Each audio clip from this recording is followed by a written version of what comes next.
Pemirsa, kita bertemu kembali di Indonesia Lawyers Club. Malam ini kita melihat situasi yang semakin ramai perpolitikan, kembali ke politik dulu. Dari pekan-pekan yang lalu, perkara Sambo, perkara Teddy Minahasa, perkara Stadion Kanjuruhan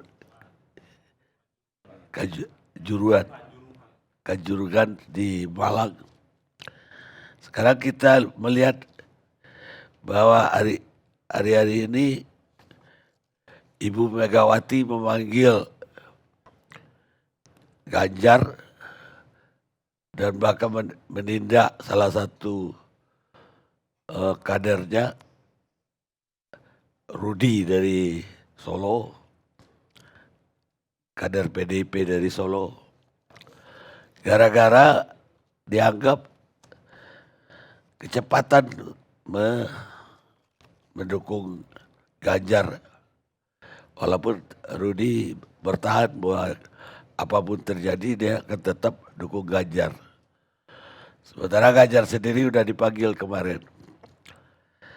Dan yang menarik lagi, Ibu Mega juga tidak hanya menegur pendukung Ganjar, tapi Dewan Kolonel yang loyalis ke Mbak Puan juga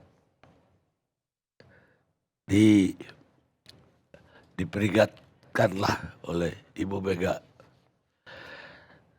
Dan sementara itu di lain pihak ya, setelah Prabowo dideklarasikan, Anies juga dideklarasikan, bahkan hari ini AAE ketemu Surya Paloh, Ketua Nasdem, dan menyatakan siap untuk jadi wapresnya Anies. Kalau Prabowo udah tenang lah, karena nggak gonjang-ganjing, mantap bersama Muhaimin Iskandar. Sekarang kita ingin tahu, sebetulnya Ibu Mega ini mau pilih siapa, Puan atau Ganjar? Mungkin yang paling layak jawabnya di ruangan ini politisi PDI Perjuangan, Deddy Sitorus. Silakan Bu Deddy. Iya, terima kasih Bang Karni. Jadi kalau PDI Perjuangan tetap pada sikap bahwa seperti yang disampaikan Ibu Megawati, waktunya belum tiba untuk kita berbicara soal siapa calon presiden dan wakil presiden kita. Karena apa? Dari beberapa bulan yang lalu ketika publik mulai bertanya-tanya, di internal partai juga mulai bertanya-tanya. Tapi Ibu Mega secara konsisten hingga hari ini selalu bilang bahwa kita butuh pemerintahan ini solid, kita butuh kabinet ini bisa bekerja dengan baik, karena kita belum sepenuhnya bebas dari COVID, dan tantangan ekonomi global itu masih sangat menghantui. Kita tidak tahu apa yang akan terjadi pada 2023. Jadi memang Ibu Mega kekeh bahwa belum saatnya untuk kita memilih calon presiden dan wapres. Ada momentumnya. Lalu yang kedua, memang menjadi kebiasaan di kita. Jangankan memilih presiden dan wakil presiden, capres dan cawapres. Kita memilih wali kota, bupati, dan gubernur juga tidak pernah terburu-buru. Dalam sejarahnya kita belum pernah jauh-jauh hari setahun sebelumnya belum. Belum pernah kita umumkan begitu ya. Jadi memang kami selalu membiarkan setiap calon itu ya untuk melihat sampai detik terakhir ya bagaimana dia bersikap. Apakah memang calon itu maju karena ambisinya, maju karena syahwat politiknya, atau memang dia punya nilai-nilai, punya visi yang memang kuat gitu ya. Sehingga memang menjadi kebiasaan Ibu Megawati dan PDI Perjuangan tidak pernah menetapkan calon secara terburu-buru. Itu juga dialami di waktu Capres. Pak Jokowi 2014 sama ya, dinamikanya sama. Jadi kalau hari ini PDI Perjuangan belum memutuskan, karena memang kami butuh waktu untuk berkonsolidasi, karena nanti pileg ini juga sama dengan pilpres, sehingga dibutuhkan soliditas partai yang sangat kuat. Lalu yang kedua memang kalau dilihat dari semua survei juga tidak ada calon yang dominan, artinya semua memiliki peluang yang sama.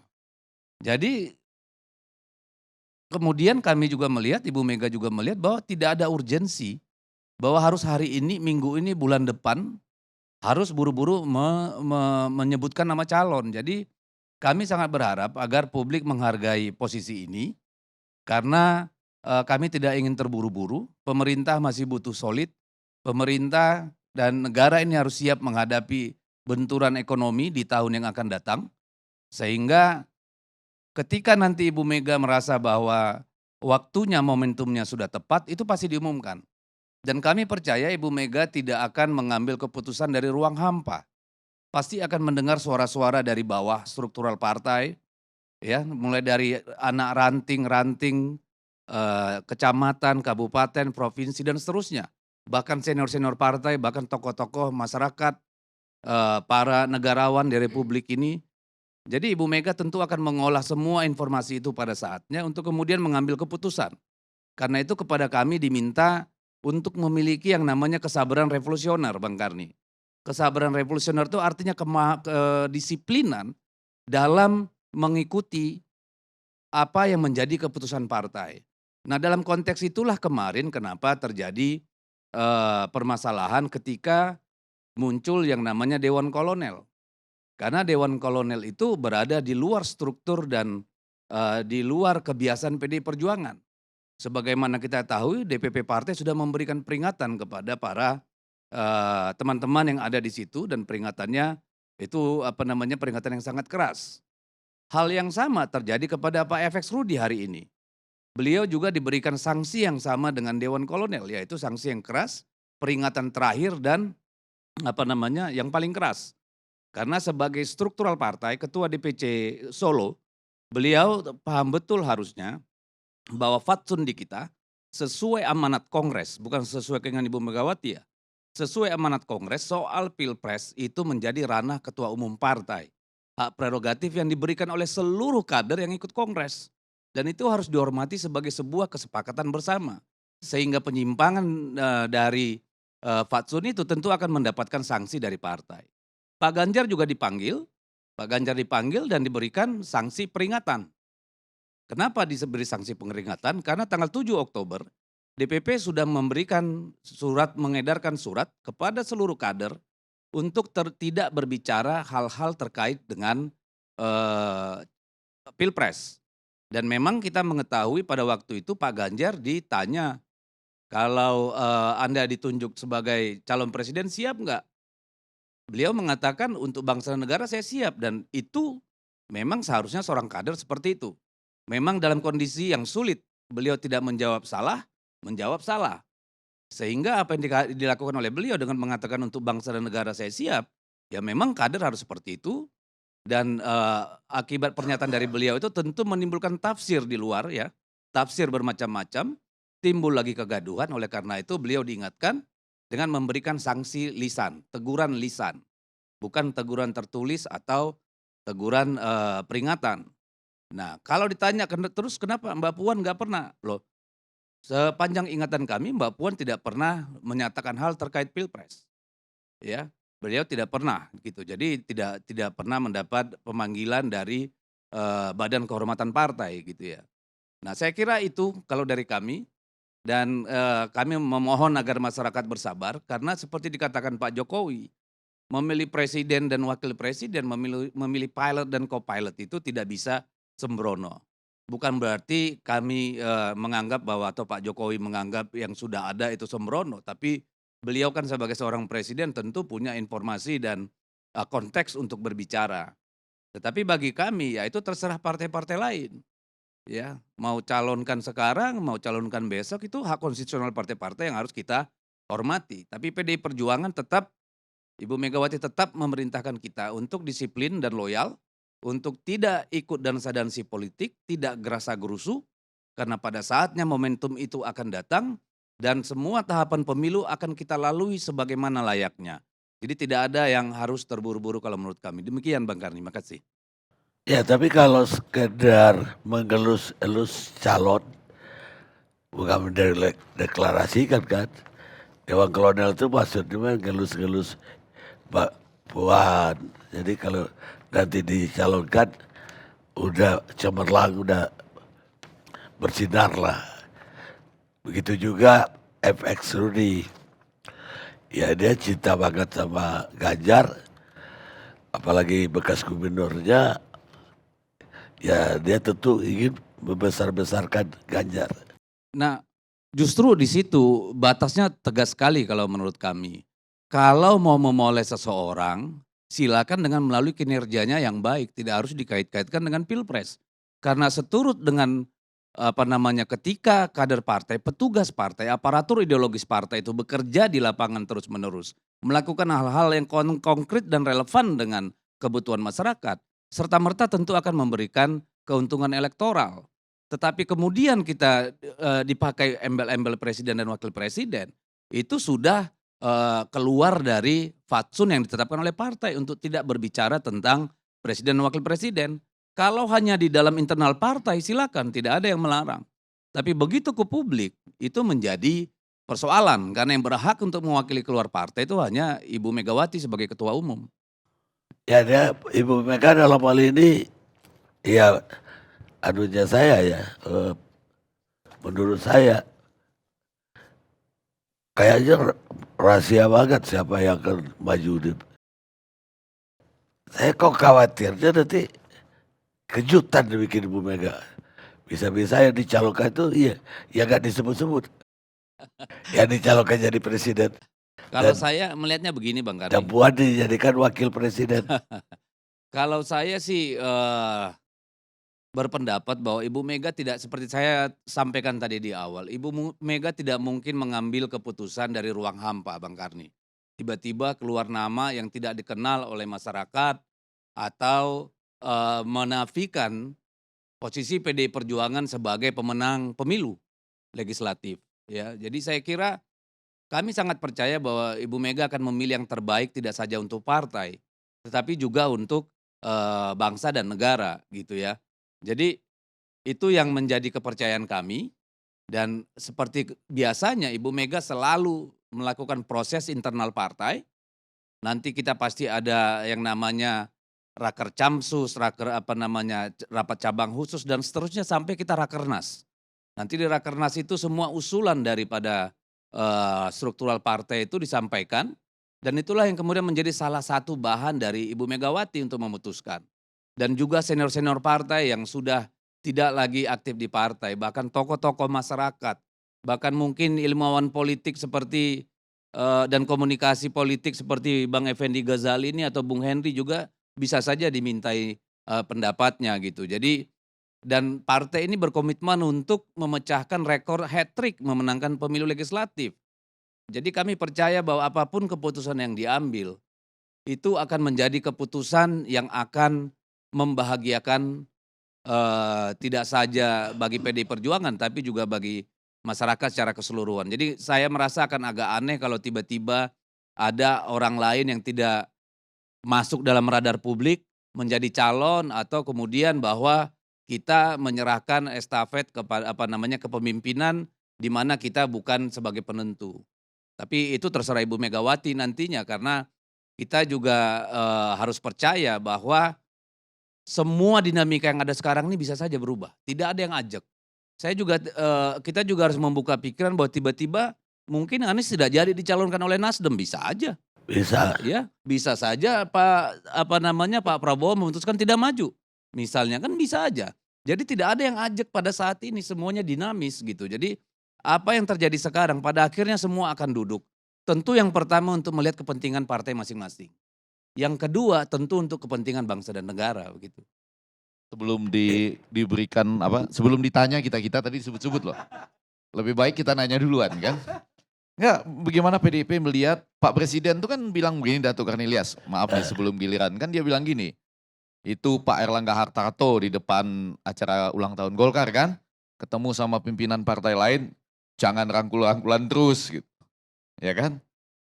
Ya jangan cuma rangkul-rangkulan terus, tapi saya yakin katanya nggak lama lagi akan ada penyampaian keputusan tertentu gitu ya. Itu berarti dari yang 3 yang rangkul-rangkulan itu gitu lah.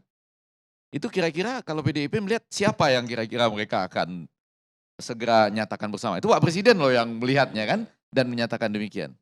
Ya, Pak Presiden bicara itu mungkin sebagai presiden ya, sebagai orang yang berada di pucuk pimpinan negara, bukan sebagai kader PDI Perjuangan.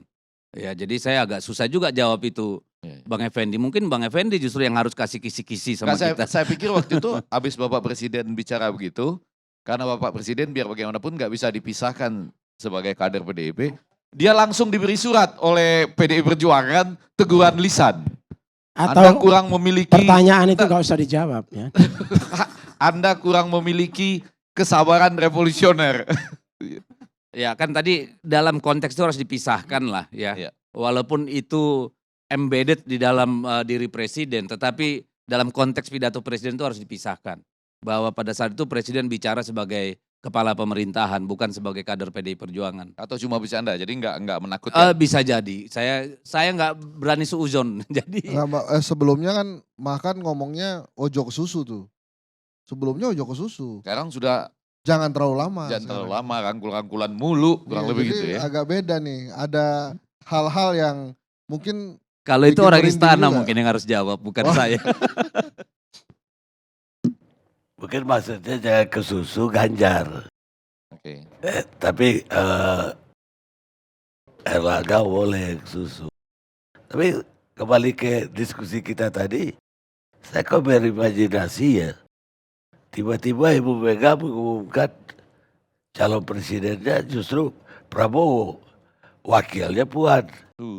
Atau malah yang lebih mengagetkan lagi, setelah dia lihat kadernya nggak ada yang bisa dia pilih, dia agak suka kalau Ganjar maju, tapi Puan kok jauh banget. Kalau begitu Ibu Mega aja maju udah. Ya namanya imajinasi kan silakan aja berimajinasi, itu kan hak asasi kita ya. Tapi kan kita punya hitung-hitungan, saya kira kita punya feeling politik dan kita tidak bisa melepaskan diri dari situasi yang ada di sekitar kita. Jadi nggak bisa ujuk-ujuk juga Bang Karni. Baik, sekarang Emmanuel Ebenezer. Terima kasih Pak Karni. Bajunya makin terang tuh bajunya. Ya, ini Bajunya menegaskan Datuk Ilyas bahwa- makin terang. menegaskan keyakinan saya pasca tanggal 18 kemarin ketika Mas Ganjar di salah satu media nasional, salah satu hostnya menanyakan apakah Mas Ganjar siap untuk maju di 2024 nanti. Tadi sudah disampaikan Pak Deddy Sitorus. Jawaban Mas Ganjar lugas dan tegas bahwa demi negara dan bangsa saya siap. Kemudian ada peristiwa tanggal 19, Pak Hasto sebagai Sekjen PDIP menegaskan apa yang disampaikan Mas Ganjar tidak melanggar ketentuan partai. Nah, artinya sejalan dengan sikap partai apa yang disampaikan Mas Ganjar. Ada 3 pertanyaan publik selama ini yang belum terjawab. Pertama soal Mas Ganjar siap atau tidak. Akhirnya sudah terjawab kemarin. Saya mensyaratkannya itu kesiapan Mas Ganjar untuk maju. Kedua, pertanyaan publik kedua adalah partai mana? Nah, saya punya keyakinan lagi bahwa pasti PDIP. Karena biar gimana pun Mas Ganjar dibesarkan oleh PDIP. Gak mungkin kita berharap Mas Ganjar harus keluar dari partai, itu tidak baik dan itu tidak mendidik secara politik. Dan ketiga, siapa wakilnya Mas Ganjar? Nah, 3 pertanyaan ini yang harus terjawab jangan terlalu lama gitu. Artinya rakyat sudah bosan lah ya. Ini dengan beberapa kasus yang tadi sampai Bung Karni tadi sampaikan, persoalan Kanjuruhan, persoalan Sambo, lantas Freddy Minahasa dan sebagainya. Sekarang rakyat pingin Mas Ganjar maju, kemudian PDI mendeklarkan, lantas kemudian ada wakilnya. Walaupun disampaikan Bu Mega berkali-kali, ia akan disampaikan pada momentum yang pas. Dan itu memang strategi mungkin ya, strategi di PDIP kemarin. Dan sampai detik ini pasca kemarin tanggal 24 Mas Ganjar diberi sanksi, walaupun Mas Ganjar tidak terbukti melanggar, ada sanksi kedua. Sanksi yang pertama itu sanksi minimumnya, kedua ini adalah sanksi maksimum. Sanksi maksimumnya apa? Yaitu tiket Mas Ganjar maju untuk 2024 nanti. Dan saya punya keyakinan itu. Kenapa? Kita lihat nanti tanggal 28, gerakan rakyat mendukung Ganjar pada momentum Sumpah Pemuda, kemudian ulang tahun Mas Ganjar, itu di mana-mana akan melakukan deklarasi dukungan ke Mas Ganjar. Dan itu gerakan yang masif. Dan Mas Ganjar tidak akan mampu membiayai itu. Yang Mas Ganjar mampu adalah mengambil hati publik yang mendukung dia. Dan itu tidak boleh disepelekan oleh partai. Dan semoga itu bisa menjadi pertimbangan Deddy Sitorus di partainya. Kemudian kita lihat bahwa ada 3 yang menjadi pertimbangan partai yang saya yakini persoalan kehendak rakyat ini. Apalagi kan ini partai-partai ideologis yang selalu mengacu pada kehendak rakyat. Kedua, ada beberapa lembaga survei yang selalu kita lihat Mas Ganjar ini teratas. Dan yang ketiga tidak kalah adalah soal elektoral. Hat-trick PDIP tadi sampaikan Deddy Sitorus adalah menang. Nah kalau menang salah mengambil keputusan, yang ditinggal nanti bukannya Mas Ganjar, tapi partainya kok salah pilih. Gitu. Dan kita lihat di Jawa itu sudah slogannya ora Ganjar ora. Gitu. Artinya kalau nggak Ganjar nggak mau. Gitu. Ini kan ambegan-ambegan rakyat yang nggak bisa diintervensi. Siapa yang bisa mengintervensi kemarahan rakyat? Tidak bisa. Gitu loh. Apalagi soal bicara kesabaran revolusioner. Rakyat ini kurang sabar apa? Sekian puluh tahun elit ini sering membohongi rakyat. Jadi saya rasa ya kita memang udah cukup sabar ya menjadi rakyat itu. Saya rasa begitu Pak Karni. Mungkin sedikit Bang Karni. Kalau soal rakyat mau dukung Ganjar, mau tidak dukung Ganjar itu tentu terserah pada rakyat. PDI Perjuangan tidak pernah melarang rakyat mendukung calon manapun apalagi calon dari PDI Perjuangan. Tidak pernah. Kita hanya mengikat kader kita kok. Yang nggak boleh itu kader kita. Karena konsekuensinya bagi PDI Perjuangan, menurut PDI Perjuangan sangat besar. Tadi yang pertama soliditas pemerintahan, soliditas partai. Ya ini taruhannya ada di sana gitu. Coba bayangin dengan kepala daerah yang lebih dari 243 kepala daerah. Kalau hari ini PDI Perjuangan tentukan ini loh calon kami. Otomatis tidak seluruh kader kita di eksekutif, di legislatif pasti akan terjun habis-habisan untuk mendorong kandidat kita. Apa itu yang kita mau sekarang? Ini mari pikirin dengan jernih gitu. Tidak ada urgensi bahwa hari ini, bulan ini ada calon presiden. Apakah nanti yang dipilih oleh PDI Perjuangan oleh Ibu Megawati berseberangan dengan selera rakyat? Ya biarlah rakyat menghakimi PDI Perjuangan. Tapi jangan dikira kita ini nggak punya kemampuan untuk menalar gitu loh. Jadi jangan seolah-olah kalau tidak ini silakan. Kita tidak melarang rakyat mendukung Pak Ganjar, mendukung Ibu Puan, mendukung siapapun. Yang tidak boleh adalah kader PDI Perjuangan. Karena taruhannya menurut kami besar kalau saat ini. Ya, jadi silakan aja. Gitu loh. Kami yang diikat bukan rakyat. Jadi nggak ada masalah buat kami. Gitu loh. Kalau nggak ada masalah problemnya harus secepatnya dideklarasikan. Atau tidak juga mengganggu pemerintahan. Rakyat cuma pengen kepastian aja sih. Harapan rakyat ini kan kepastian. Gini, ada sebuah kebanggaan harusnya dilakukan oleh PDIP sebagai partai kader ya. Dia sukses mengkader kadernya lantas dilirik oleh publik. Dan ini kan sebuah keberhasilan. Nah keberhasilan ini hari ini diterima oleh rakyat yang akhirnya mendeklar di mana-mana. Ini kan organik semua gerakan ini. Gerakan ini gerakan organik yang nggak bisa siapapun membayar. Jadi Gitu Bang deh. Karni, Anda nggak Bang menyimak. Karni. Anda nggak menyimak. biar keduanya itu ada di sini, saya ada di sini. Bukan. Bung Noel ini nggak menyimak. Tadi saya sudah Ini sampaikan. mentang-mentang sudah deklarasi Iya. orang lain. PDI Perjuangan tidak melarang rakyat mendukung Ganjar. Mau mendukung Mbak Puan tidak dilarang. Tidak dimasalahkan. Ya. Kita senang, kita bahagia. Monggo. Yang diikat aturan itu adalah struktural partai. Oke, Gak ya, ada ya. urusan. Silakan mau bikin 28 Oktober, 10 November, 25 Desember. Ded. Monggo. Oh, Yang nggak boleh itu struktural partai, Pak. Siap. Ya. Sambil tahan sedikit ya. Tadi saya perhatikan loh Ebenezer. Waktu Ebenezer bicara, Dedi wajahnya tenang aja.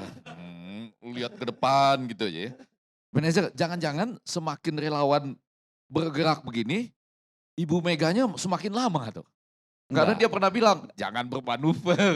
Dia nggak terlalu Tadi kan yang melihat- disampaikan Struktural- Bung Deddy, struktural yang tidak partai. boleh bermanuver kan para kadernya. Kayak tadi Oke. sampai Deddy, yang terikat itu adalah pengurus. Nah kayak kita ini kan tidak, jadi bebas saja kayak Dewan Kolonel kemarin yang di SP3. ada kita juga Dewan perasaan Kopral agak kan kesel dengan tidak, relawan-relawan gitu loh. itu ya. Enggak ada. Tidak ada masalah. Hmm.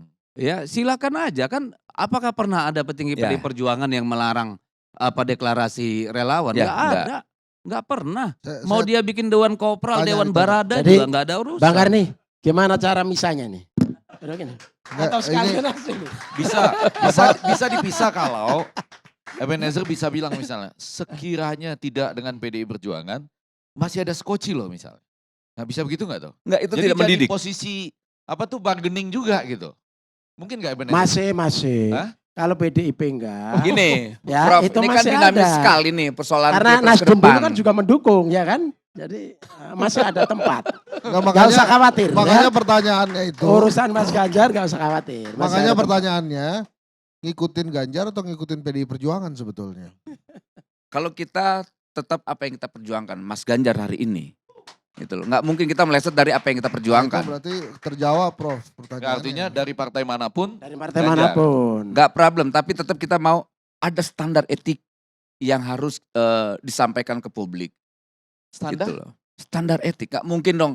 Karena kekuasaan tadi disampaikan Deddy itu, orang ini berkuasa karena ingin hasrat ambisinya, atau memang ini persoalan cita-cita yang sudah disepakati di partainya. Partai itu kan pasti punya program. saya tadi Program saya kerakyatannya, agak khawatir program loh, Dato' ideologinya, Barnilias, dan waktu sebagainya. Ebenezer saking bersemangatnya terus mengatakan puluhan tahun para elit seakan-akan tidak memperhatikan rakyat gitu ya. Tadi kan begitu ya. Kira-kira seperti itu. Lah 10 tahun ini yang berkuasa Bukan bukannya presiden bukan yang 10 didukung. tahun, puluhan tahun. Iya puluhan tahun termasuk 10 tahun yang ini kan. Kalau puluhan tahun termasuk 10 tahun yang ini dong. Loh yang berkuasa Jokowi loh. Saya tidak mau menjawab hal itu. Iya ya kan Jokowi Gitu. mania kan. Gini, ada harus saya sampaikan soal kerja-kerja presiden yang luar biasa. Karena presiden kan fokus pada kerja-kerja besar, Ya. bukan kerja-kerja kecil yang selama ini kita tuntut gitu loh. Ya sampai detik ini Pak Presiden fokus dengan kerja besarnya. Dan itu udah dibuktikan oleh beliau kok. Belum Ya. kerja-kerja kecil. Kita bukan menilai Kerja Pak kecil. Jokowi Bukan, malam bukan, ini. enggak. Maksud saya dia mengatakan puluhan tahun. Sehingga perlu figur baru gitu ya tadi. Saya takutnya dia kan Jokowi mania sebelumnya gitu. Ya, Sampai masih. detik ini masih Jokowi. Masih Jokowi mania. Masih Oke, dong, oke. nggak lari kita. Itu belakangnya Nggak lari Jokowi, kita. depannya Ganjar. Belakangnya Jokowi. Makanya tadi sempet panik juga. Kok ini belakangnya Jokowi Presiden 2024? Kita tetap Salah tegak saya. lurus terhadap Jokowi, makanya kita menolak 3 periode. Oke. Gitu, kira-kira Prof. Ya. Siap. Pemirsa, para pemimpin itu tidak bertanggung jawab atas opini publik. Dia hanya bertanggung jawab terhadap keputusan atau sikap yang diambilnya. Henry Kissinger, bekas Menteri Luar Negeri Amerika. Kita lihat sejarah.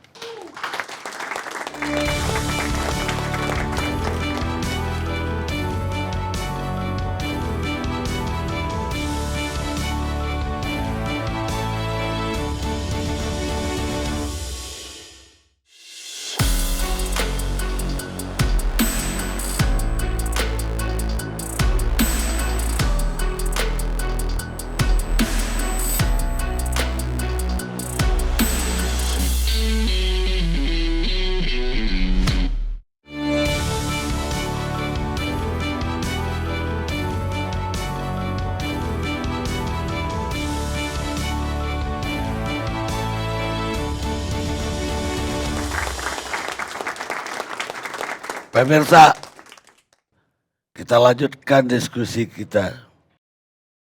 Sekarang saya mau ke politisi Partai Nasdem, Effendi Koeri. Kenapa harus tepuk tangan? Yang udah meyakinkan kan? Yang sudah tenang karena sudah deklarasi.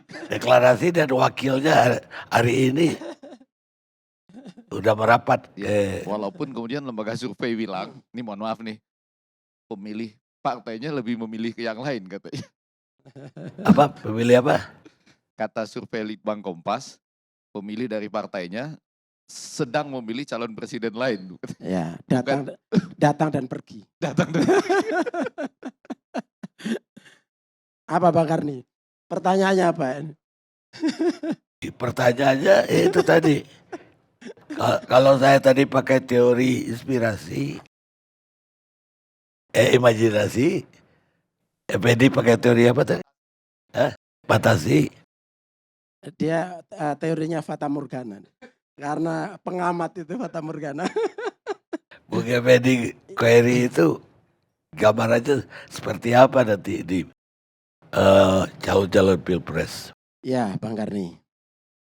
Jadi pertama kita saling menghormati, menghargai dinamika setiap partai.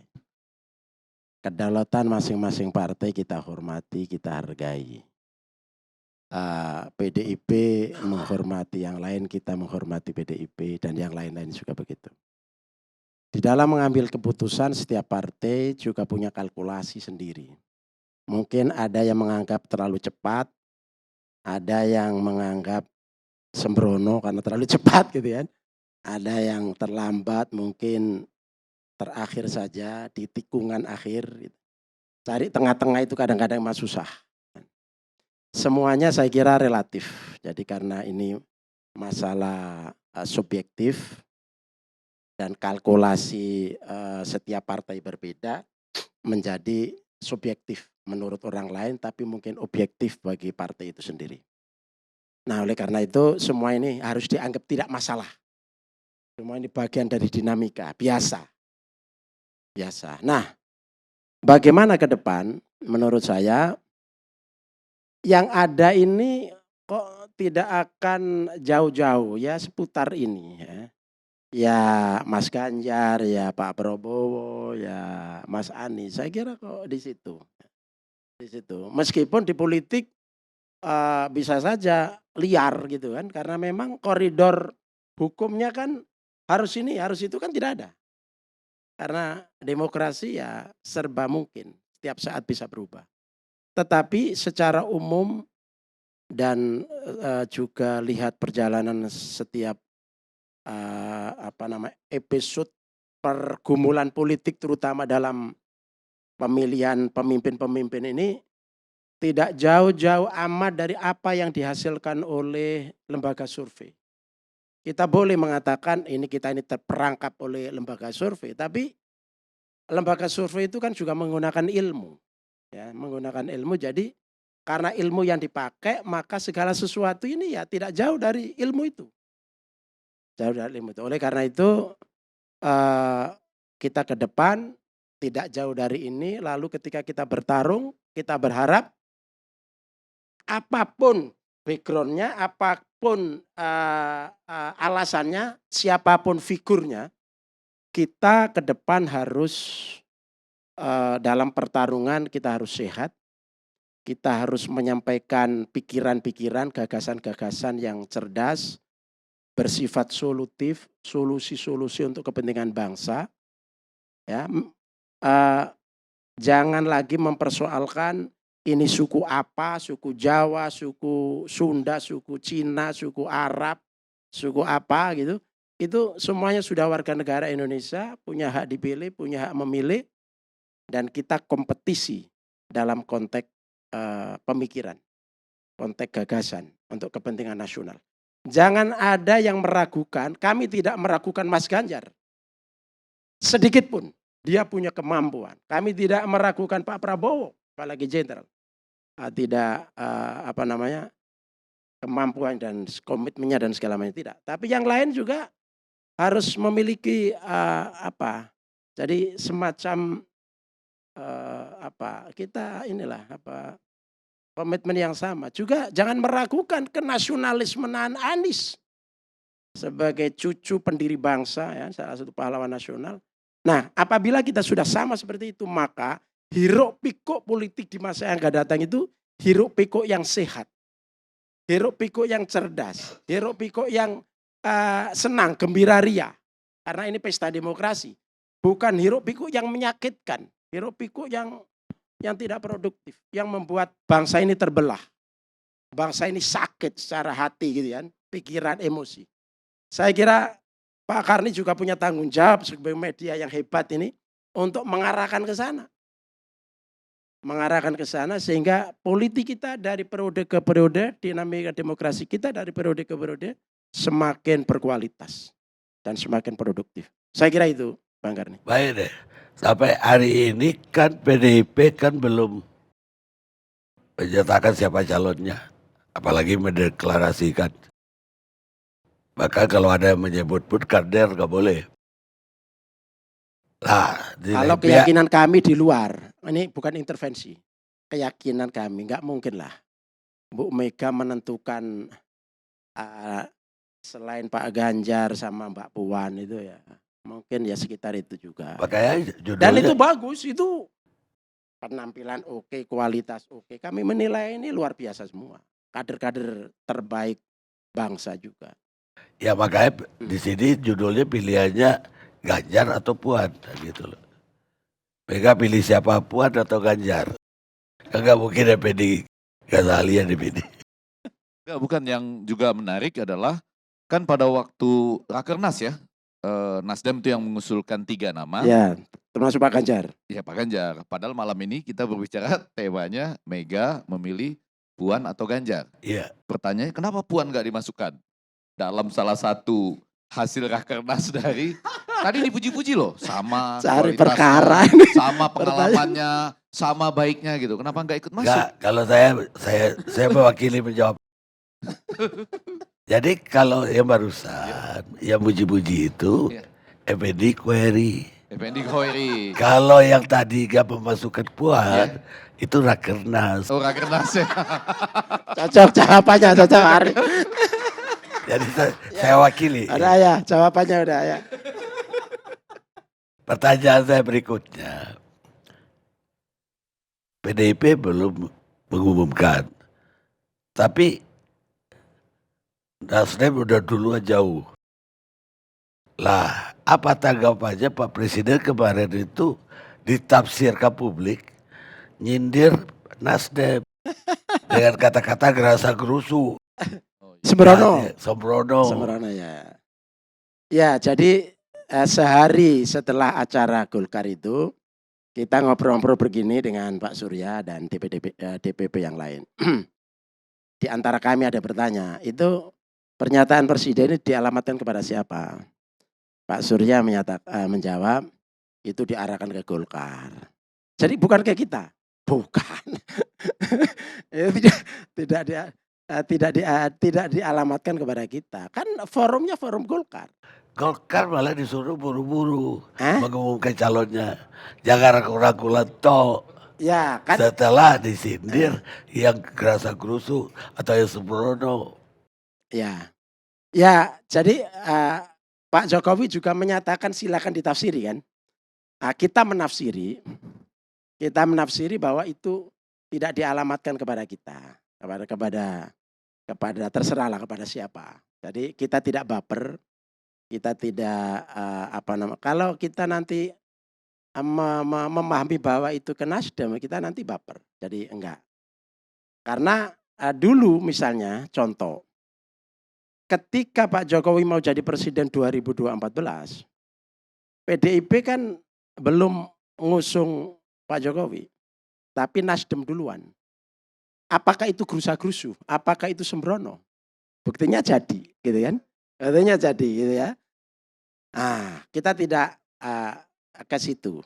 Tapi memang Nasdem dalam konteks pencalonan kepala daerah, baik provinsi gubernur, kabupaten kota, sering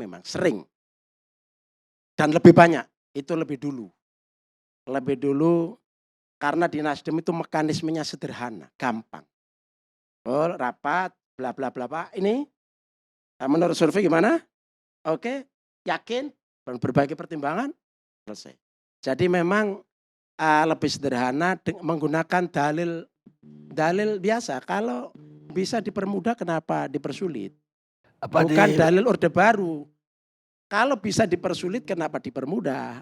Itu pertanyaannya. Kita permudah. Apa di partai lain begitu? Nggak tahu, pokoknya saya tidak menyatakan partai lain, tapi Nasdem itu mudah kan, untuk mengambil keputusan.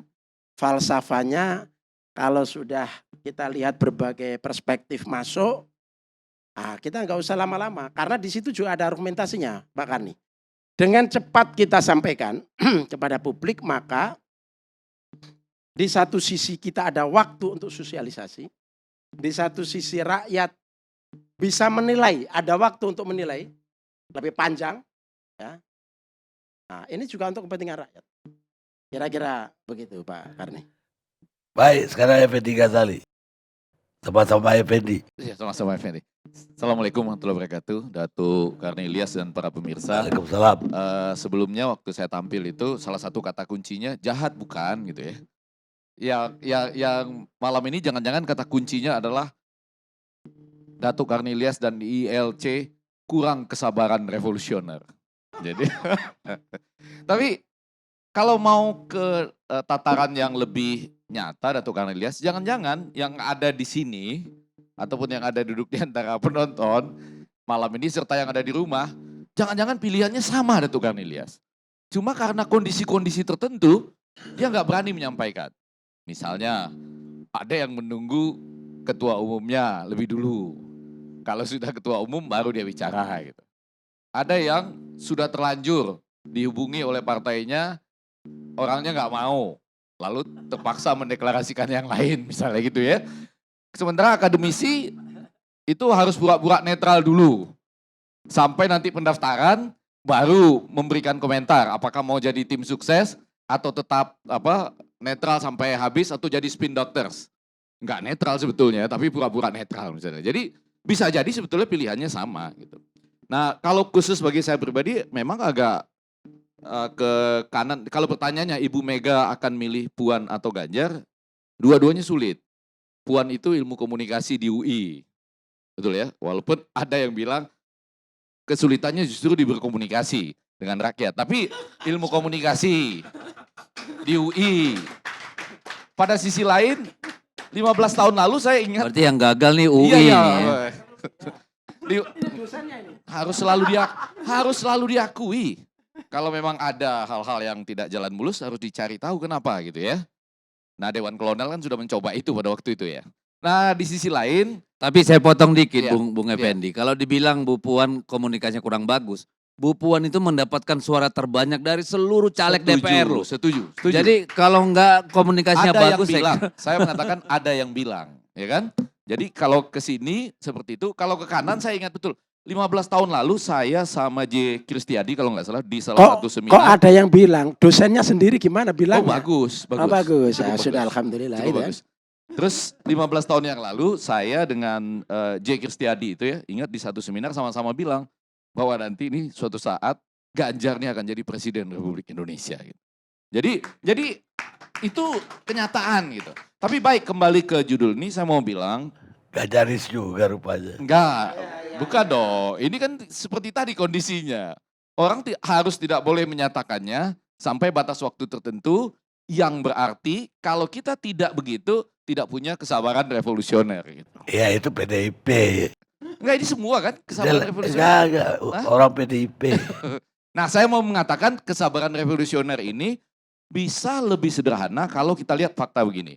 Jadi Indonesia ini ya, Ebenezer, Hensat, itu kan suka mau nggak mau meniru yang datang dari Amerika, boleh dibilang, dalam sistem pemilunya. Banyak lah, walaupun tetap ada yang khas Indonesiana. Yang khas Indonesiana itu sudah kita bahas beberapa minggu lalu, ada pemilu serentak, tapi ada presidensial threshold. Itu khas Indonesia, ya kan? Khas banget lah Indonesia. Kemudian ada juga misalnya debat presiden, tapi tidak di kampus-kampus. Itu khas Indonesia juga. Ada debat presiden lalu dipotong iklan. Itu kesabaran revolusioner loh, Datuk Karni Ilyas. Cuma di Indonesia tuh, yang pembawa acaranya bilang, tahan dulu Bapak SBY, tahan dulu Bapak JK, tahan dulu Ibu Mega, kita akan kembali setelah komersial break berikut ini. Itu cuma di kita juga. Jadi ada varian-varian yang, betul kan?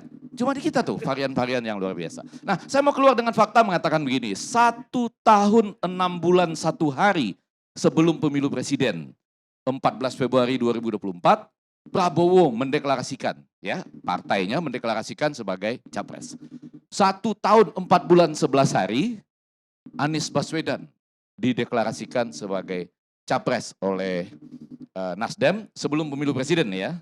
Kemudian 1 tahun 3 bulan 21 hari, Ganjar kena teguran lisan, ya karena menyatakan menjawab pertanyaan wartawan ya. Siapapun dari PDI Perjuangan, iya kan harus siap kalau diminta jadi presiden. Gitu. Kemudian 1 tahun 3 bulan 19 hari sebelum pemilu presiden, ada kader senior yang namanya tadi sudah diceritakan oleh Datuk Karnilias, FX Rudi dari Solo mendapat peringatan keras dan terakhir kalinya. Betul ya? Nah, itu dan memang ini rasanya menarik untuk dibandingkan dengan kalau kita betul-betul misalnya mengambil sistem yang ada di Amerika, dia selalu Selasa pertama dalam bulan November. Tetapi primary atau caucusnya sejak tahun 1912 itu dimulai sekitar Januari dan Februari. Berarti cuma 9 bulan atau 10 bulan sebelumnya. Jadi yang mau saya katakan, yang kita tidak ambil itu sebetulnya konvensinya. Betul ya? Yang tidak kita ambil itu konvensinya. Padahal semangatnya pernah dibikin Datuk Karnilias. Golkar pernah ya bikin konvensi. Iya. Kemudian Demokrat pernah. Saya dulu itu jadi panitianya dan berjanji tidak terima honor 1 rupiah pun karena konvensi itu penting bagi bangsa.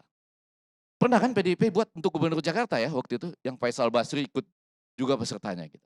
Nah, kenapa ini penting? Karena kita tidak hanya ingin melihat semangat-semangat yang disampaikan oleh Ebenezer tadi, ya, tapi juga ingin melihat, tadi kan Ebenezer bilang, ada kerja-kerja besar, ada kerja-kerja kecil. Kita mau nanya, kerja-kerja kecil itu apa?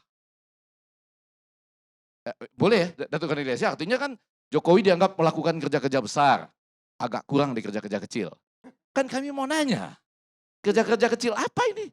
Dalam konteks konvensi kan orang beradu gagasan, misalnya, kalau ada malam ini, kebetulan nih, judul ini bukan kita yang cari ya, Datuk Karnilias nih, yang cari gara-gara dengan judul ini.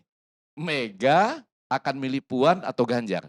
Nah, kalau konvensi, atau sebetulnya nanti ada buku putih partai namanya, kita harus tahu apa sikap Ganjar dan Puan misalnya terhadap pasal check-in dalam rancangan undang-undang KUHP. Kan ada tuh ya pasal check-in. Tahu ya yang terkenal sekarang tuh pasal check-in. Mereka sikapnya apa? Atau karena tadi disebut juga Datuk Karnilias, Verdi Sambo, dan lain-lain tadi ya, bahkan ada Teddy Minahasa dan lain-lain, apa sikap mereka berdua dalam reformasi polisi misalnya. Atau reformasi sepak bola Indonesia. Itu yang sedang kami tunggu tuh. Nah kalau boleh yang tadi tuh Datuk Karnilias, supaya menarik nih bagi pemirsa, Jokowi mengerjakan kerja-kerja besar. Sekarang Ganjar mengerjakan kerja-kerja kecil, misalnya apa? Enggak, karena isinya ya, isinya yang kita mau dengar. Bang Effendi Gojali kan selalu ini antara menjebak atau bertanya saya nggak ngerti. Menjebak atau Bertanya. Nah, oke. Bertanya. Kalau bertanya mungkin jawabannya begini. Ya. Banyak kerja-kerja besar yang dilakukan Jokowi berkaitan dengan salah satunya persoalan Indonesia sentris. Yang selama ini kita lihat Indonesia itu hanya di Jawa. Itu salah satu. Nah, kerja-kerja kecilnya yang hari ini yang kita lihat yang tidak pantas presiden kerjakan adalah berkaitan soal misalnya kayak kemarin kenaikan BBM yang uncontrol. Itu kenaikan minyak goreng yang berlama-lama, harus juga presiden mengintervensi. Di sisi lain udah ada pembantu tapi pembantunya malah sepertinya tidak kerja gitu. Bahkan yang kita lihat ya kemana-mana di kafe-kafe pacaran salah satu menterinya. Dan itu fakta gitu loh. Nah ini hal yang kecil lah itu yang harus dilakukan oleh pembantunya. Nah kayak gitulah kira-kira contohnya Pak Prof. Iya. Jadi Presiden Jokowi agak kurang tegas ya, harusnya kan langsung itu. Nah kayak seperti itu Ya, seharusnya. Jadi ini menteri-menteri yang pacaran di kafe-kafe ini ketika rakyat sedang susah langsung harus diganti dong ya. Kenapa? Apa? Tetap boleh pacaran tapi jangan di kafe. Wow. Gitu. Nah, maksud saya hal-hal seperti ini ya, katakanlah ini dari pengamatan Ebenezer, kita kan harus dapat dalam perjalanan menentukan calon presiden itu sampai deklarasinya. Karena ada 2 hal dalam deklarasi. Yang pertama, apakah, ini pasal 6 ayat 2 Undang-Undang Dasar kita ya, kemarin kita bahas pasangan capres dan wakil presiden, pasangan presiden dan wakil presiden itu diusulkan oleh partai politik atau gabungan partai politik, atau pasangan presiden dan wakil presiden diusulkan oleh lembaga survei. Nah, itu hal yang penting loh. Karena apa yang dilakukan oleh PDIP barangkali Datuk Kan Ilyas, mereka menunggu karena mereka ingin membuat pasangan calon presiden dan wakil presiden yang bisa mengalahkan lembaga survei pada waktunya. Apakah mungkin? Mungkin. Contoh kita yang nyata ya, Trump itu kan pada awalnya nggak mungkin bisa mengalahkan Hillary, ya kan? Tapi begitu masing-masing membawa pasangannya, ya kan? Oh, berubah itu. Ya Dan- Pak Jokowi juga waktu Pilgub Tuh. 2012 kan Iya. juga melawan logika survei semua. Betul. Jadi ada pendekatan, mau deklarasi berdasarkan pasal 6 ayat 2A yang menyatakan bahwa pasangan presiden wakil diusulkan partai politik atau lembaga survei. Karena partai politik bersama relawan tentunya ya di negara modern bisa mengubah itu. Nah, Trump tiba-tiba datang pasangannya, Hillary milih Kane misalnya. Oh, beda betul hasilnya. Jangan lupa Datuk Kan Ilyas yang disebut deklarasi sebetulnya komplit kalau ada wakilnya. Ini deklarasi sendiri-sendiri ini kan kalau belum ketemu wakilnya, kalau ketemu partai pendukungnya nggak jadi. Ya kan? Itu kan cuma deklarasi-deklarasian akhirnya.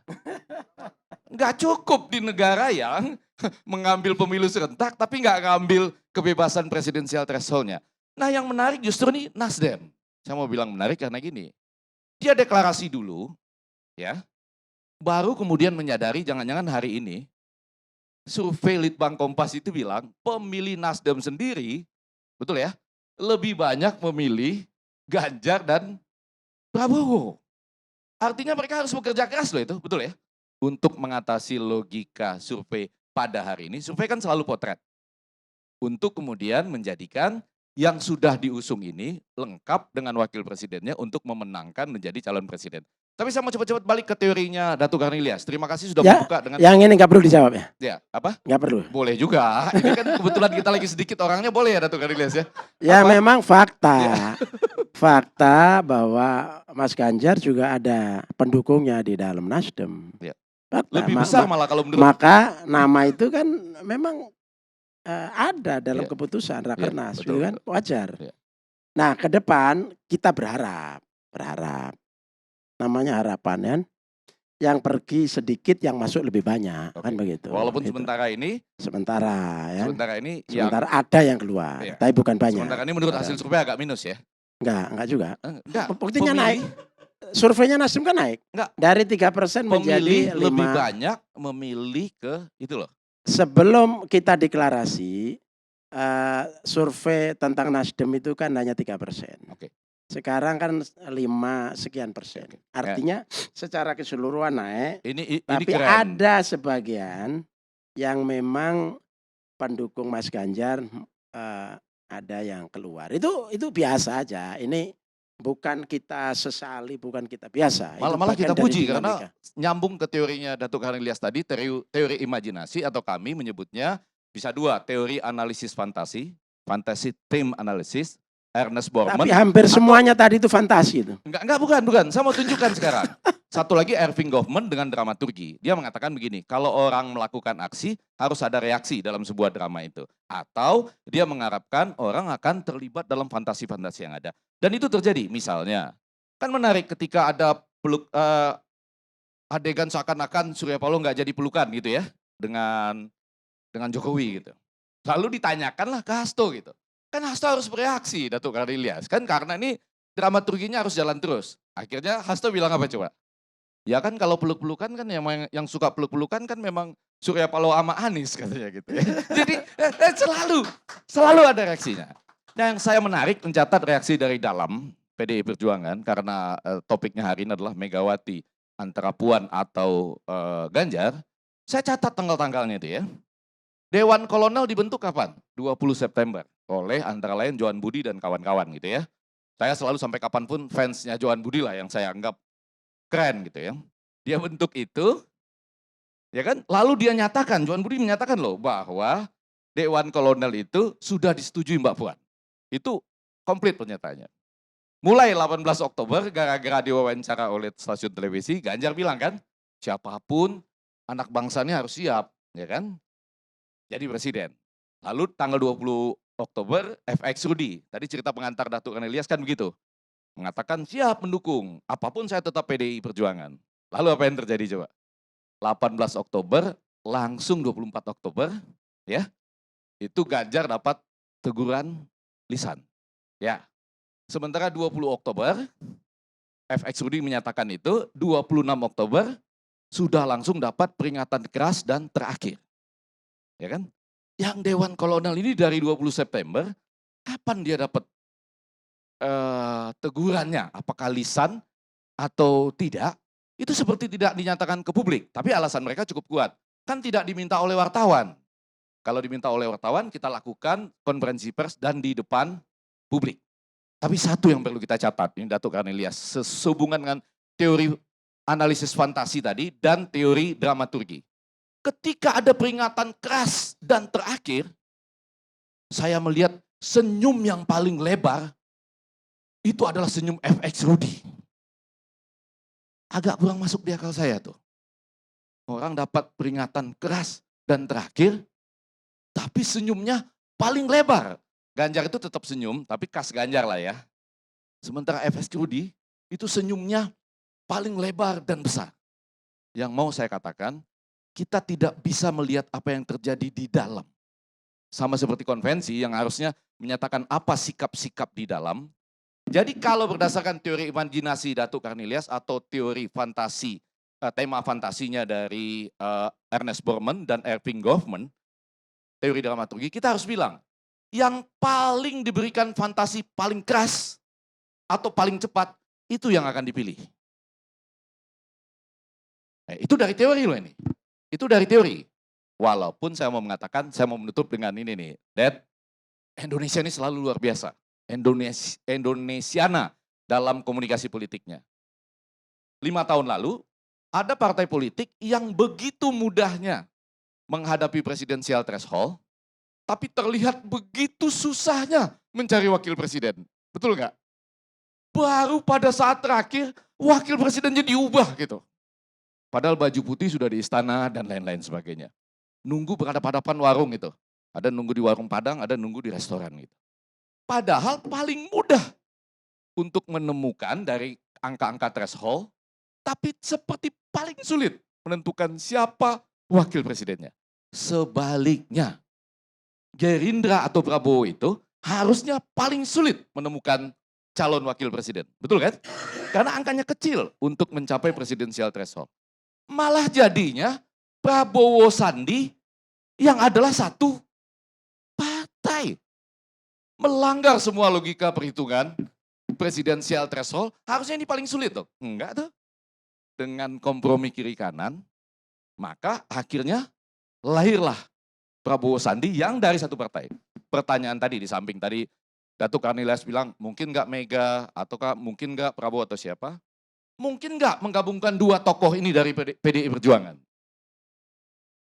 Mungkin nggak menggabungkan dua tokoh yang disuruh pilih oleh Datuk Cornelius pada malam ini, keduanya digabung. Sebut dong, namanya sebut. Tadi sudah disebutkan, Lagi. Puan atau Ganjar. Dan sekarang digabung. Misalnya digabung. Dengan menyatakan pada saat pengajuan, kami akan mengusulkan. Isinya nih, dalamnya misalnya ya, ini kan kelihatan dari satu partai, pernah terjadi kok. Gerindra pada pemilu yang lalu kan, dari satu partai itu. Tapi sambil menyebutkan misalnya, ya, Menko Maritim dan Investasi misalnya, disebut Sandiaga Uno.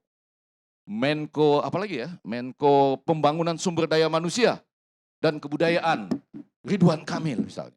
Atau nama-nama yang akhirnya pemilu ini kan memilih orang dan tambahan dari elektoral berbasis partai. Kurang lebih gitu saja Datuk Cornelius, supaya fantasi saya tidak menjadi terlalu liar. Kurang lebih begitu.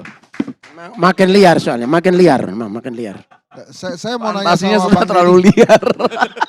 Saya mau nanya sama Bang Deddy. Bawa udah giliran Anda. Oh, Bang giliran. Nanti saya nanya dulu habis itu baru giliran deh. Bang Deddy, ini kan tadi Prof. Effendi Ghazali kan bicara tentang sanksi ya. Nah itu kan sanksi beda-beda ya. Sebetulnya mekanisme pemberian sanksi di PDI Perjuangan tuh gimana tuh? Karena kalau nggak salah, harus lewat pleno kalau saya nggak salah. Itu gimana tuh Bang Deddy? Jadi begini, Mekanisme itu tentu melalui rapat, DPP partai, ya, tidak harus melalui rapat pleno, ya. Karena kita ada yang namanya ketua bidang kehormatan, dan dia pun bisa menjalankan tugasnya untuk kemudian berkonsultasi atau melaporkan kepada DPP partai. Nah, tadi kan ditanya kenapa, Bang Effendi kan nanya, "Ini kok yang Dewan Kolonel prosesnya gimana?" Perlu kami sampaikan. Kenapa yang Dewan Kolonel dan Mas FX Rudi diberikan, surat peringatan dan yang terakhir, sanksi keras dan peringatan yang terakhir, itu karena dilakukan berulang. Jadi Dewan Kolonel ketika muncul, itu sudah dipanggil, ditegur oleh DPP partai, ya. Lalu masih tetap mengeluarkan statement. Ada, kegiatan lagi. Itulah kenapa kemudian akhirnya diberikan sanksi peringatan tertulis dan terakhir. Sama dengan Pak FX Rudi. Pak FX Rudi juga sudah bukan hanya kemarin saja bicara nama dan dukungan sebagai dia struktural partai, ketua DPC PDI Perjuangan Kota Solo, gitu loh. Nah, kalau Pak Ganjar kan baru kemarin, itu pun indirect. Istilahnya itu retorik gitu ya. Jadi tentu kita kalau memahami itu tahu persis bahwa ini adalah sesuatu yang bersifat baku di kita. Tidak tiba-tiba gitu ya. Bukan ada istilahnya pembedaan, kok ini beda, oh enggak beda. Sama kok perlakuan terhadap mereka yang mendukung, Ibu Puan dengan mereka yang mendukung Pak Ganjar sama perlakuannya melalui proses. Jadi yang Oh, paling bawah itu kan peringatan lisan, ya yang seperti yang Ganjar diterima itu. oleh Pak Ganjar, Surat gitu, lisan ya, teguran Teguran karena lisan. tidak lisan. tertulis. Iya, yang Makanya dia bisa ketawa-ketawa tuh waktu. ya masa negur itu harus marah-marah. Ya, ya, ya. Ini kan kadang-kadang nih publik ini terlalu suka drama-drama, suka diatur-atur. Dramaturgi, Pak, Lah kita dramaturgi. kan boleh berbeda, boleh ini kan, tapi nggak harus kelihatan muka ketat juga kan. Ya, ya, ya. Jadi santai aja lah gitu. Jadi yang pasti tidak ada drama di sana. Begitulah PDI Perjuangan. Oh. Kita tidak pernah berpikir untuk main sinetron Pak, seperti yang lain. Nggak, soalnya saya Ya. kenapa bertanya seperti itu, mungkin ada mekanisme-mekanisme yang memang publik tidak tahu, padahal ini kan sudah terbuka juga. Tapi jadi sudah benar lah itu ya mekanismenya. Oke, Bang Karni, sekarang giliran saya ya. Oke. Saya akan bicara, saya bagi 3 bagian. Yang pertama adalah sequence nih. Jadi kalau kemudian kita sekarang membahas mau Ganjar atau Puan, saya akan mulai dengan pada saat Nasdem mendeklarasikan Anies Baswedan, itu kan Pak Jokowi ketemu dengan Pak Ganjar di Batang, Jawa Tengah. Kemudian setelah itu ada pertemuan batu tulis antara Ibu Mega dengan Pak Jokowi yang kalau pernah masuk ke sana itu aroma atau atmosfer Soekarno-nya itu kental sekali. Makanya wajar kalau kemudian publik berspekulasi atau memprediksi di sana pastinya Ibu Megawati membicarakan tentang Puan. Mungkin ditanya juga atau diminta Pak Jokowi untuk mendukung Puan Maharani gitu. Nah, apa jawaban Pak Jokowi waktu itu? Kelihatannya dibahas dan dijawab melalui Ganjar dengan pernyataan kesiapan sebagai calon presiden ya. Hal yang sebetulnya tidak dilakukan oleh Pak Jokowi waktu 2013. Pak Jokowi waktu itu, aku orang mikir, copres-capres orang mikir. Nah ini Ganjar, masih 1 tahun dia menjabat sebagai gubernur Jawa Tengah, dia berani tuh mengatakan, saya siap. Nah kemudian pada acara Golkar, Pak Jokowi berseloroh lagi tuh, jangan kelamaan. Nah, saya tuh percaya setiap kejadian politik itu ada irisannya, ada hubungannya. Apakah kemudian memang backingnya Pak Ganjar sampai dia berani mengatakan bahwa saya siap gitu ya, adalah Pak Jokowi. Yang kemudian juga dipertegas oleh Pak Jokowi pada acara Golkar. Nah itu kan jadi selesai di situ, ternyata ada sanksi kepada pendukung loyalnya Mbak Puan, kemudian Pak Ganjar dan pendukung loyalnya Pak Ganjar. Nah yang menarik ini sebetulnya sanksi untuk loyalisnya Mbak Puan karena rata-rata anggota DPR, bukan rata-rata bahkan semua ya, semuanya anggota DPR. Gitu. Maka agak mundur teratur juga mungkin nih dari sisi penampilan karena nggak diundang nih hari ini Dewan Kolonel kan. Jadi mungkin mereka juga jaga jarak juga. Wah kemarin habis dapat peringatan bos. Ini bahaya juga nanti nih kalau kita DPAW kan. Jadi akhirnya nggak datang dulu lah. Nah itu dari sisi sequence. Makanya kemudian kalau pertanyaannya apakah Ganjar atau Puan, apakah bentuk sequence yang terjadi ini adalah bentuk pressure kepada Ibu Mega agar segera menuruti apa yang diinginkan oleh Immanuel Ebenezer gitu ya. Noel kan tadi bilang kalau Ganjar ora Ganjar ora gitu ya. Apakah itu? Nah, kemudian kenapa kemudian Ibu Mega menunggu? Jadi kalau kita lihat sejarahnya itu, Ibu Mega kan memimpin PDI Perjuangan dari elektabilitas 3%, kemudian melonjak di tahun 99 jadi 33%, 153 kursi bahkan plus Stembus Accord itu jadi 154 kursi, terbanyak waktu itu. Kemudian turun menjadi 18% di 2004. Kemudian turun lagi jadi 14% di 2009. Saya rasa itu paling rendah tuh ya. Kemudian ada pencalonan Pak Jokowi naik 4%. Kembali lagi jadi 18%. Dari 2014 ke 2019. Nah ini nih, hal yang mungkin saat ini menjadi pertimbangan penting Ibu Mega kenapa tidak mendeklarasikan jauh-jauh hari. Dari 2014 sampai 2019, Presiden Indonesia itu adalah petugas partainya PDI Perjuangan, Pak Jokowi, yang tingkat kepuasannya saat itu di atas 60-70%. Tapi elektabilitas buat PDI Perjuangan meningkatnya hanya 0,4%. Dari 18, sekian jadi 19, sekian. Itu petugas partai yang jadi presiden. Nah, ada mungkin satu lagi adalah Trust Soekarno. Apakah kalau kemudian calon presiden diberikan kepada orang lain yang bukan Trust Soekarno akan membuat kursi ketua umum PDI Perjuangan ya, itu juga menghilang dari Trust Soekarno. Itu mungkin juga dipertimbangkan oleh Bu Mega.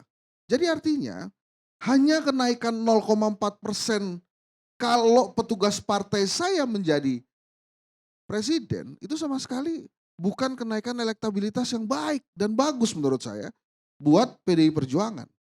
Makanya mungkin itu juga yang dipertimbangkan. Lah kalau naiknya kecil-kecil aja, kenapa tidak Puan Maharani gitu?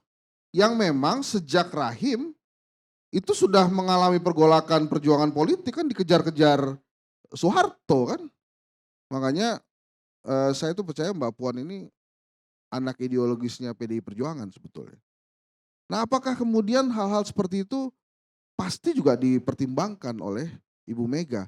Kenapa harus Ganjar? Sementara Pak Jokowi, ini kan gini nih. Ganjar kan karena teman-teman pejuang Ganjar ini kan the little Jokowi gitu kan. Iya enggak? Kan sering ngomong, ada yang ngomong gitu tuh. Ganjar ini little Jokowi. Itu cuma Hensat yang bilang, bukan ya? Enggak, bukan dia mungkin ya. Tapi ada yang ngomong. Kan gak mungkin saya kemudian cari title buat Ganjar kan. Kan akademisi akan netral pada waktunya, sampai waktunya. Iya, Gitu. iya.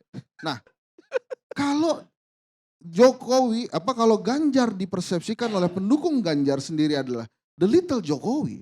Lah Jokowi aja naiknya cuma 0,4%. Lah ini kalau little Jokowi yang diajukan, naik kan nih partai elektabilitasnya. Itu angka loh, bukan ngarang Hensat nih. Bukan fantasi, ini angka nih, beneran nih. Fakta. Fakta. Itu kan pasti dipertanyakan tuh. Lah kalau naiknya kecil, anak saya aja. Trust Soekarno-nya dapat gitu ya. Dan kemudian ada kesempatan partai mungkin untuk solid lagi. Kalah nih misalnya, kalah. Lah kan ada 2029, bisa maju lagi. Tapi kalau Ganjar misalnya dimajukan, menang nih.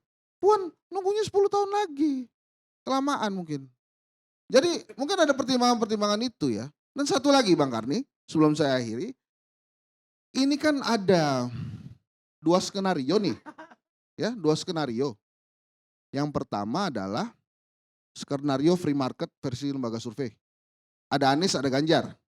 Ada Ridwan Kamil, ada Khofifah. Semuanya boleh masuk situ tuh. Dan bagus-bagus kan itu yang saya sebutkan tadi namanya. Terus kalau tadi Prof. Effendi Ghazali bilang di pasal 6 ayat 2 itu 2A, itu harus partai politik yang mengajukan.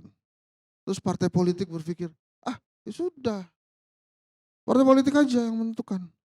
Nggak usah ada Anies, nggak usah ada Ganjar. Akhirnya yang muncul kan Prabowo, Erlangga Hartarto, atau satu lagi misalnya Caimin gitu. Atau Puan Maharani misalnya. Anggaplah lawannya adalah Prabowo dan Erlangga Hartarto. Kalau Ibu Mega lihat gitu gimana?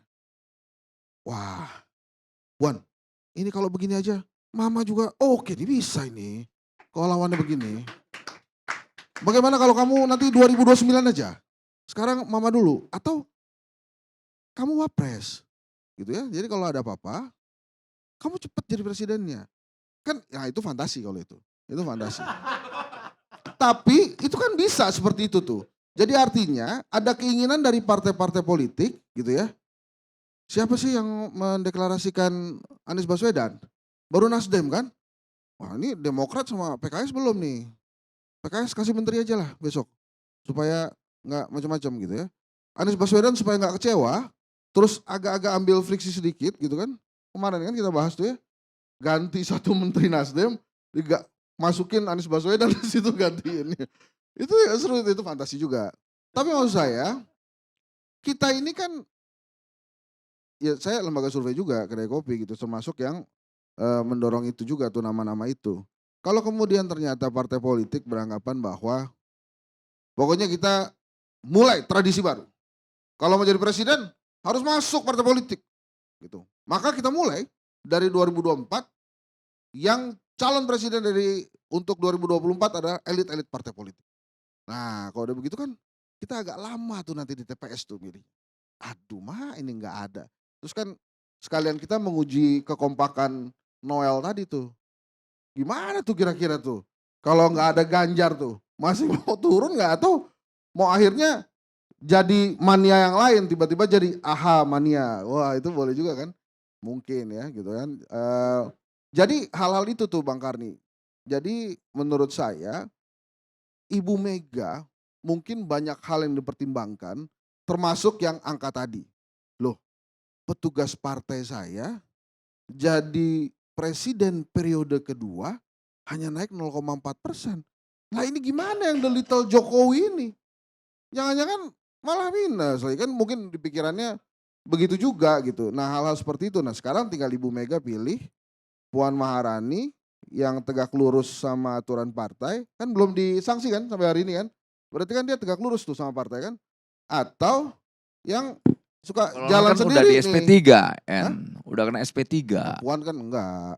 Ya itu kan ya temennya lah, Nah temennya iya makanya Puan. ini saya bilang Puan sama Ganjar. Gitu. Puan ini tegak lurus sama partai karena nggak kena sanksi kan. Sementara ada Ya yang Mas sudah Ganjar kena juga sanksi. tegak lurus sama partai. Tapi udah kena sanksi. Karena Sanksinya mungkin kan suka jalan tidak sendiri. sanksi Oh iya kan yang ini yang teguran perbincangannya dan adalah lain-lain. Puan belum kena sanksi, Ganjar sudah kena sanksi. Berarti yang lebih tegak lurus Puan. Itu kan sanksi minimum. Sanksi maksimumnya iya. nanti 2024 Mas Ganjar akan diberikan tiket oleh Bu Mega. Hanya nunggu momentum. Nah Gitu itu loh juga yang menarik tuh tentang momentum itu. Kenapa sampai hari ini kemudian Ibu Mega tidak memanfaatkan momentum. Nah pemirsa, momentum hanya datang sekali, kesempatan bisa datang berkali-kali. Henry Satrio. Nah itu gitu. Saya tuh. Terima kasih Bang Ardi.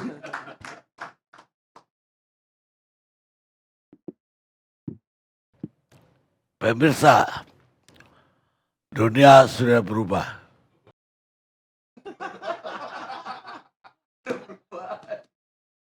Dulu orang menanggapi komedi terlalu serius dan menanggapi politisi seolah-olah pelawak. Will Rogers, aktor Amerika. Kita ketemu akhir siang akan datang.